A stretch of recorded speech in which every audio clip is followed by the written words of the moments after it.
good seeing everyone. I'm just gonna jump right in. It was a super busy day, and I'm still catching up on a lot of stuff.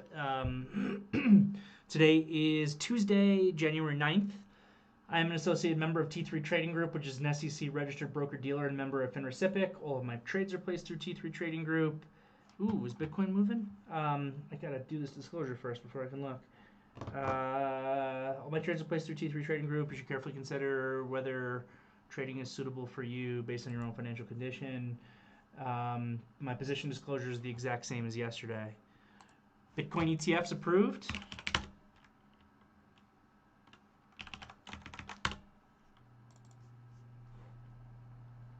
Interesting.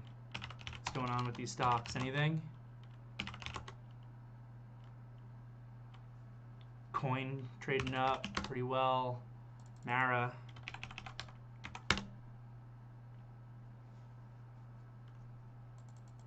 Not a huge move.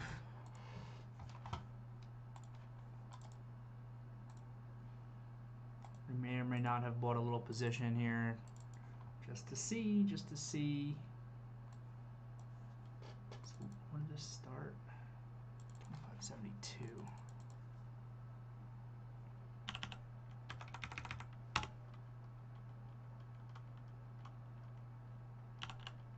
Ah, there it goes. Just tried to buy more. Maybe I'm not allowed to talk if I'm in positions or not on YouTube. I may or may not have tried to buy more and only got partialed. I sold a little bit, but I don't have a lot.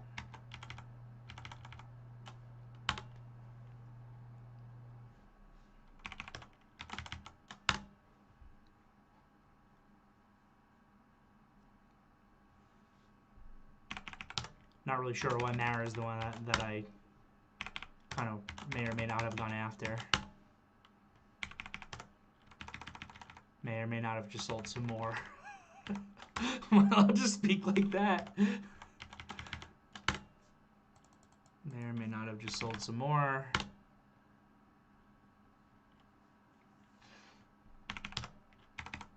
May or may not have just rebought what I just sold. Ooh, there's the hit. Wow.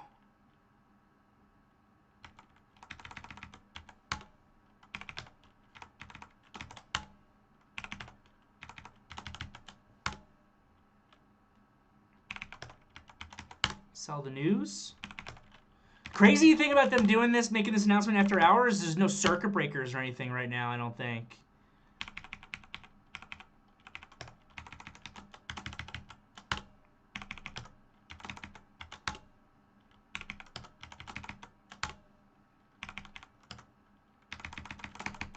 Back up.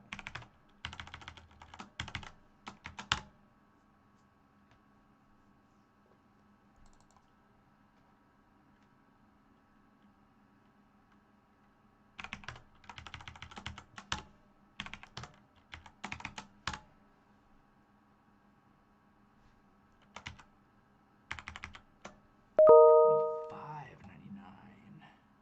Wow. Interesting.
Sorry, I'm trading a lot instead of doing the meeting like I should be doing. See if they can clear back above that 25. This thing's all over the place. They still have coin off now too? Yeah. Coin not as bad as Mara.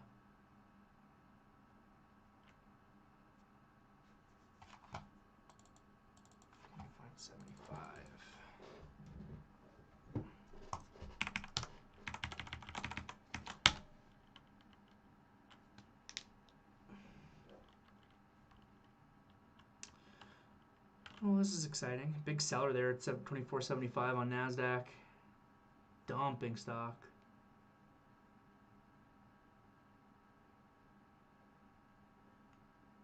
Still selling, still selling, still selling. If that guy lifts, there could be a big pop. There it was.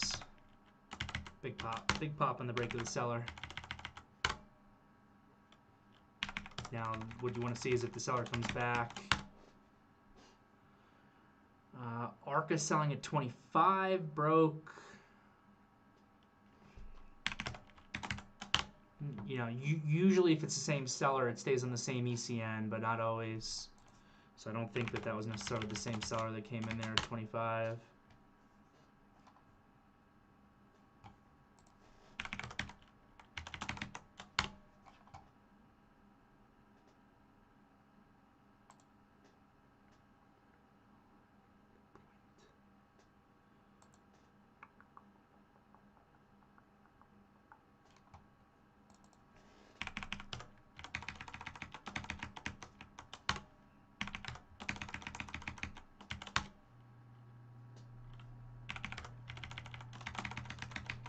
Kind of hanging out about where it started, a little bit below.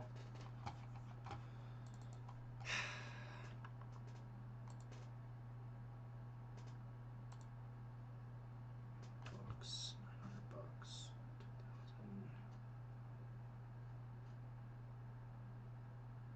Okay.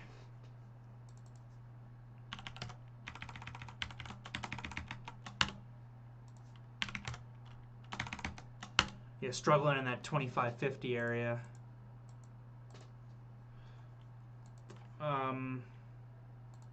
Should be doing a meeting. I don't have a whole lot to say today because the market just gave a rest day and I missed my morning research. So when I miss my morning research, I try not to overtrade. So I mainly just focused on managing the positions that I was already in. But there were some disappointments with some of the stuff I traded. I traded that Unity really, really well, yet it's my worst name on the day. But I traded it really, really well. It's funny how that happens sometimes. If I'm not mad at Unity at all, or how I traded it or anything. Seller's starting to step down in this Mara.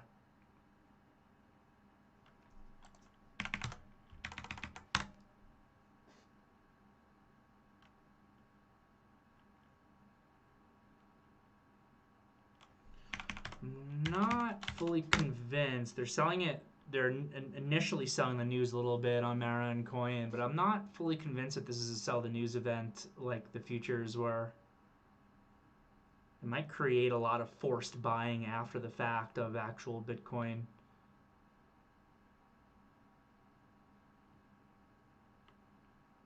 Though, if you were trying to be involved in Bitcoin because it's anti-establishment, it's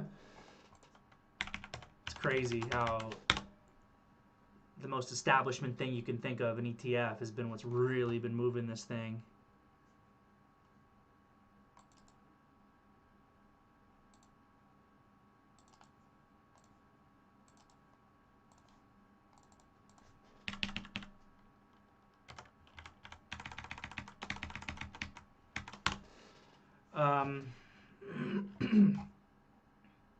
So the market today,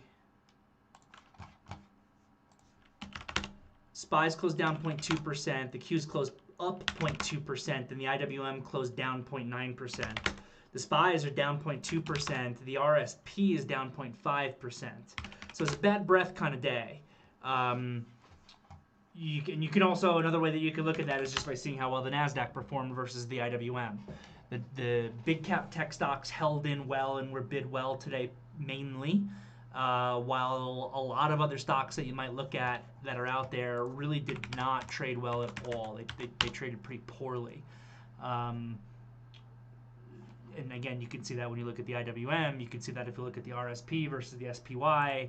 At the end of the day, I don't want to overread today's trading session because it's a consolidation day. The SPYs basically gave an inside day. We very briefly ticked above yesterday's high by a small amount. The Qs, because of their relative strength, they were able to give some continuation. They were able to get above yesterday's high. The IWM, though, that's an inside day. And if anything, that inside day is a little bit deeper down on a percentage basis of yesterday's strong candle than you would like to see. So, again, it's a consolidation day. I struggle to call it a bullish consolidation day. I mean, it is to some degree just because it is a rest day after a really strong candle. So you're potentially setting yourself up for like a 1, 2, 3 play kind of thing if the market wants to give that continuation. But I struggle to call it a bullish rest day. 25 is just dumping on ARCA right now in this Mara broke. I struggle to call it a bullish rest day because it seemed to me like there wasn't a lot of participation out there. And again, you can see that with the IWM. You can see that with the percentage pullback in the IWM versus what it did yesterday. Just give me 1 second.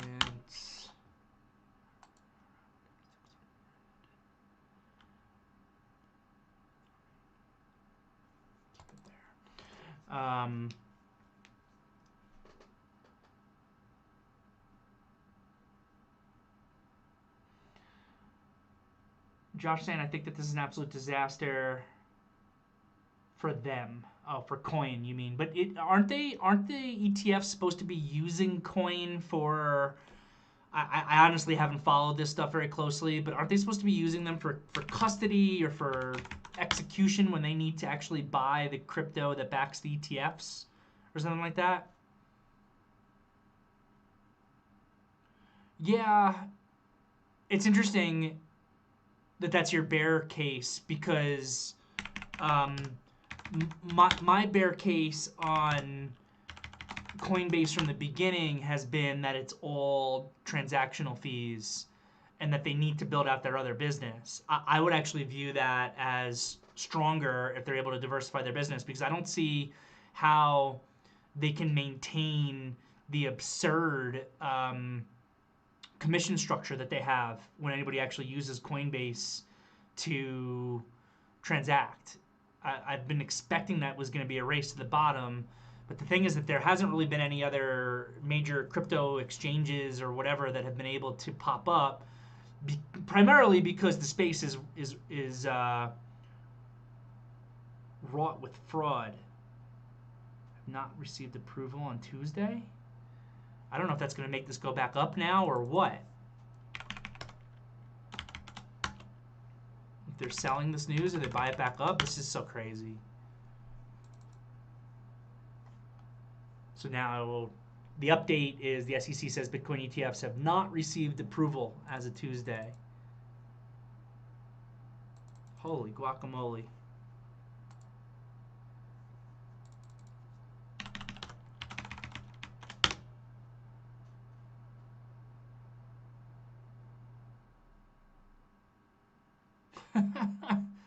This is insane. This crypto stuff is such BS, honestly. Stuff is all worthless. Sorry, I try not to give those types of opinions, but it really is how I felt about crypto for almost from the beginning. I'm super kind of rooting against it. It's just the only purpose of it is laundering money. There's absolutely no purpose to any of this cryptocurrency stuff. There's just all this continued drama here with this news release on this ETF. It's approved, it's not approved. Anyway, I would call today, whatever, it's a rest day. We'll see if we can set up for a 1, 2, 3 play.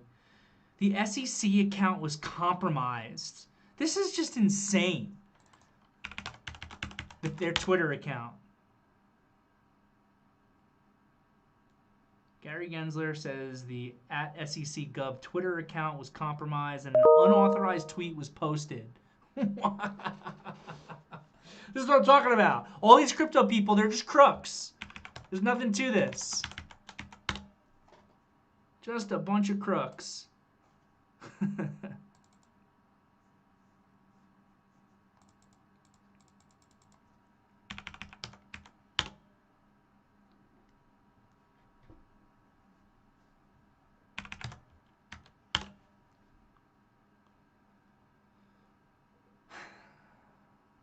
don't even know what this means now at this point. I need to do some math.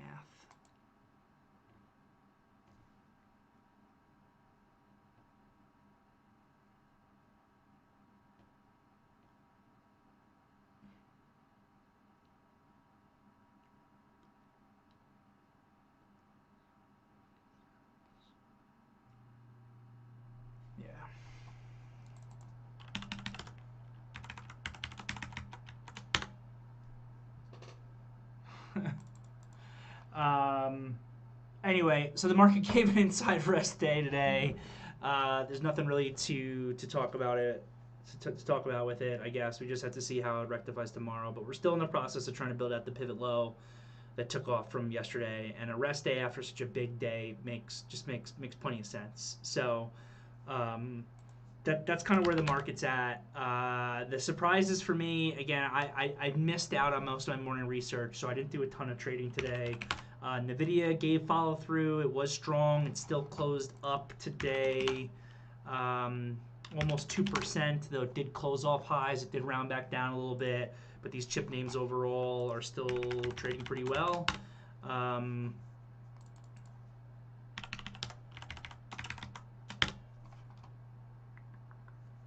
What else? So that was NVIDIA. My surprises today was the Unity news sell-off.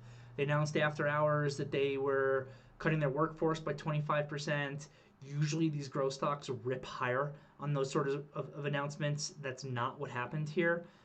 They sold this thing off. I need to do more research. I don't know if this is just the market environment is changing, like Josh said, and companies are not being rewarded for layoffs and cost cutting in the same way as they were previously, or if there's more actually to the news. But after hours yesterday, this thing traded above 40. I fully liquidated my position last night. I bought back into it today.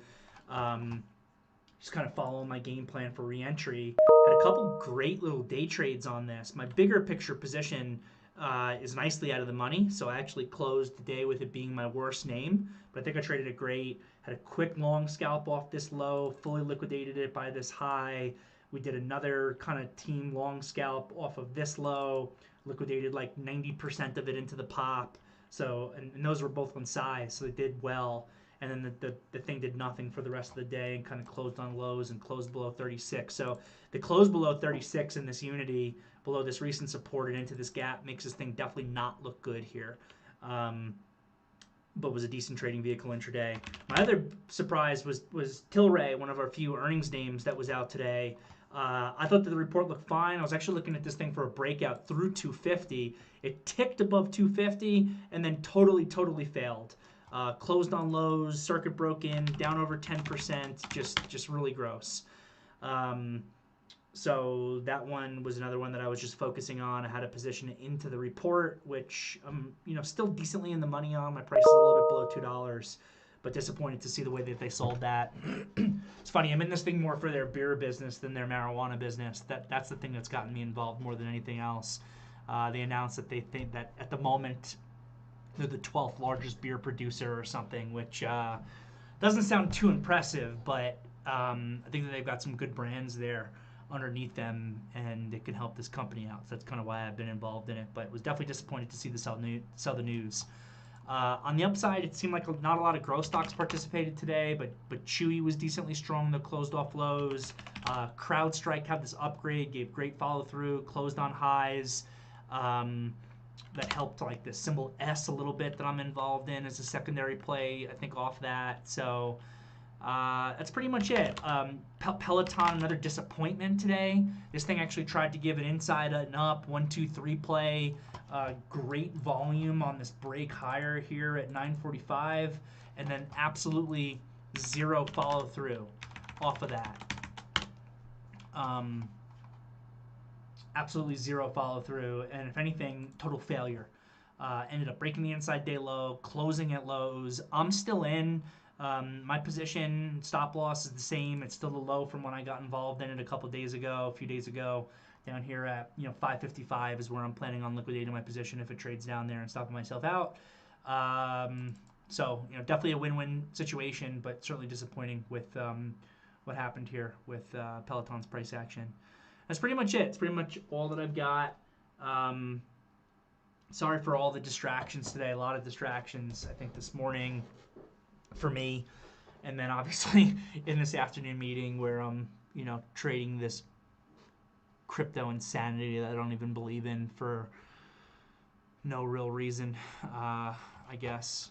But just kind of mind-blowing, this saga. So that's all I got. I'm happy to answer any questions that anybody may have.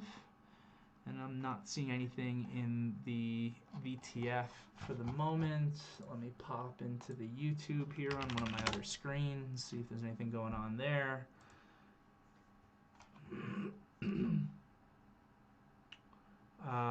Bright wants to know if I think Pepsi has more downside. So I really don't super closely follow all these consumer staples. What does XLP look like right now?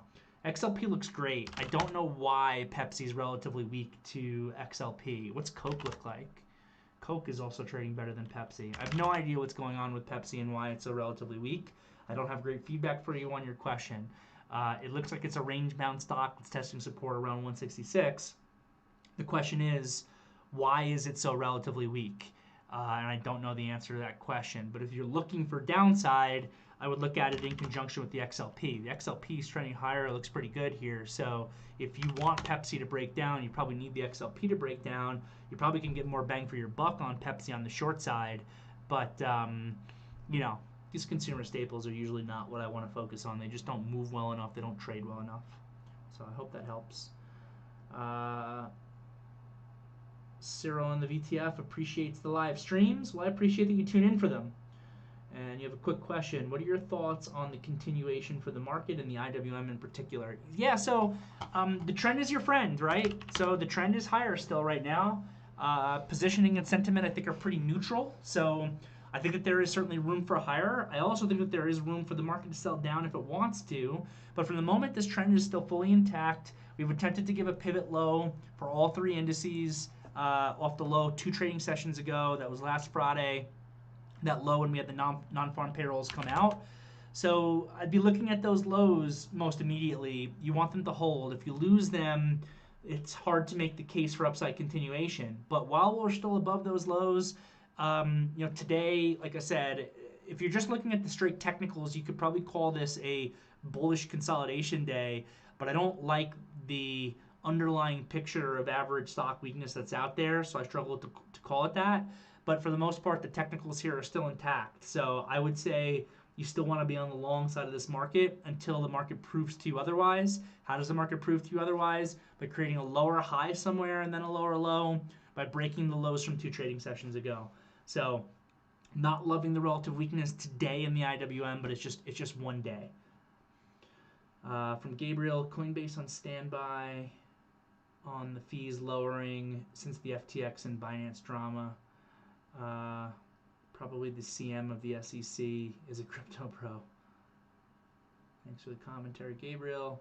From Kevin, wanted to say thanks for all your help and how you break down the markets, watching IWM, SPYs, NVIDIA, and how the market started to move after that 11 a.m. candle set me up nicely for the NASDAQ uptrend. I'm getting much better at understanding. I'm getting a much better understanding of market flow and trend. Well, Kevin, awesome. I'm glad that you are getting a lot out of the afternoon meetings, and I'm glad you're tuning in. So just make sure you keep pressing that thumbs up button for me, and love the commentary. From Cameron, back in the VTF. Hey, Dio, can you explain negative gamma and how that impacts the market? Sure. So the quicker answer on that just depends how deep you want to go. You can go super deep into the answer on this question. And, for me personally, I've understood the concepts and what they mean to the market for a while more than I've honestly understood, like, the how do you get there part of it. Like, how does the market be situated where it's a negative gamma or positive gamma environment? That's actually been something I've been putting a lot more effort into recently, is understanding the whys and hows more than just the, well, this means this and that means that. But the more simpler answer that this means this and that means that answer is when you're in a negative gamma environment, um, your range of outcomes increases basically, because what ends up happening is first you have to understand, I guess, how market makers work, also known as dealers in the marketplace. So, and particularly with the options market. And as we know, the percentage of trading, the percentage of the market that is the options market has massively increased over the course of the last several years. And it just keeps increasing and keeps increasing more and more and more, especially with all these zero DTE options that are out there. So most of the time when an options position goes off in the market, the person that's on the other side of that is not necessarily a trader or not necessarily someone that wants the risk. It's a market maker. The market maker is coming in on the other side of probably the majority of the large order option flow, for example, that we're seeing posted in the virtual trading floor on a day-to-day basis. The thing about a market maker or a dealer is they don't want risk. They don't want risk. So if someone just sold to them a position and they just had to buy an options position because there was an option seller that's out there, or the opposite, they're going to come in and utilize the underlying security to try to make their position riskless, right? So that they can just basically be making commissions or spreads on their business and not actually take market positioning risk. They're not traders. They're not fund managers. They're not here to take market positioning risk. So gamma is the rate of change of the rate of change, basically. But what that means for us is when you're in a positive gamma environment, and this is just all related to dealer hedging. So again, the market maker comes in on the other side of an options position, and then they use the underlying equity to hedge themselves out. So they're either buying stock or selling stock to hedge the options position that they just were kind of forced to come in and take the other side of. When you're in a positive gamma environment, let's just talk about it with the S&P. As the market moves higher, they're forced to sell in order to maintain their hedges, right? Because especially when you're talking about the options market, not only does the way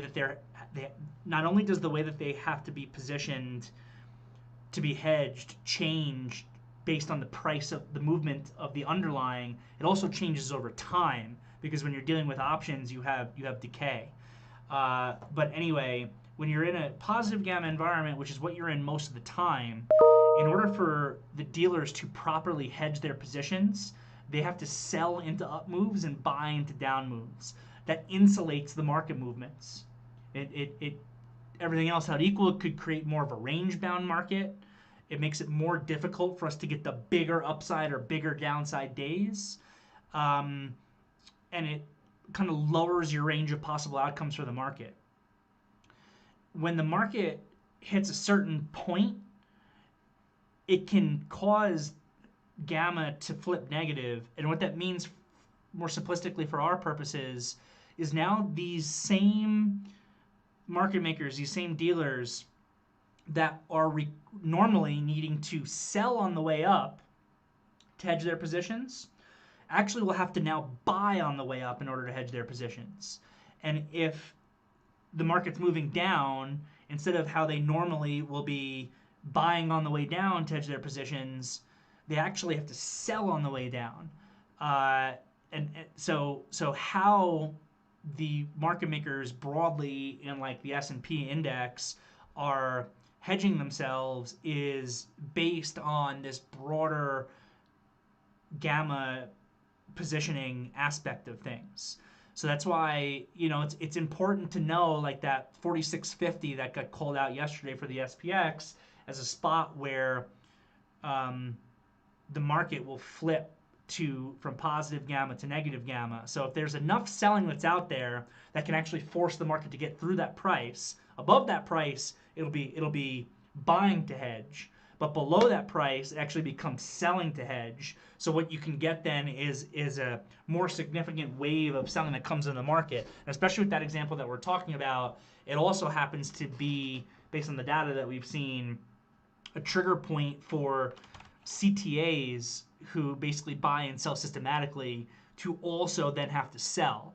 So what can end up happening, again, a negative gamma environment, it just increases the range of possibilities for the market. It makes markets that are moving higher, move up even easier. It makes markets that are moving down move down even easier, whereas a positive gamma environment is the opposite. But now if you combine that 4650 level, why is it so important right now? Because if we break below the level, then